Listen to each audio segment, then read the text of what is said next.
मुख्यमंत्री माझी लाडकी बहीण या योजनेअंतर्गत डिसेंबर महिन्याचा जो हप्ता आहे हा साधारणपणे आपण 25 डिसेंबर ते 30 डिसेंबर या कालावधीमध्ये वितरित केलेला होता।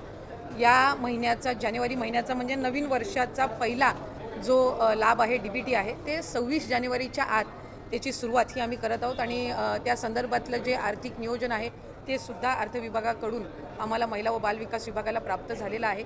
त्याच्यामुळे लाडक्या बहिणींचा जो जानेवारी महिन्याचा लाभ आहे हा साधारणपणे 26 जानेवारीच्या आत त्याची वितरणाची सुरुवात होईल आणि 3 ते 4 दिवसाच्या त्या कालावधीमध्ये ज्या महिला लाभार्थी आहेत त्यांच्या खात्यावर तो लाभ जमा होईल। मला आपल्या माध्यमातून सर्व लाडक्या बहिणींना आज जानेवारी महिन्याच्या संदर्भातले अनेक माध्यमांकडून सुद्धा विचारलं जात होतं आणि बऱ्याचशा लाभार्थ्यांकडून सुद्धा साधारणपणे तो प्रश्न उपस्थित केला जात होता। त्यामुळे दर महिन्याला आपण महिना संपायच्या आत तो लाभ त्यांच्या अकाउंटला देत असतो। त्यामुळे या महिन्यामध्ये सुद्धा तो लाभ जो आहे तो 26 जानेवारीच्या आत त्याची वितरणाची सुरुवात ही माननीय मुख्यमंत्री देवेंद्रजी फडणवीस साहेब, उपमुख्यमंत्री एकनाथजी शिंदे साहेब आणि उपमुख्यमंत्री अजितदादा यांच्या सूचनेनुसार आम्ही करत आहोत।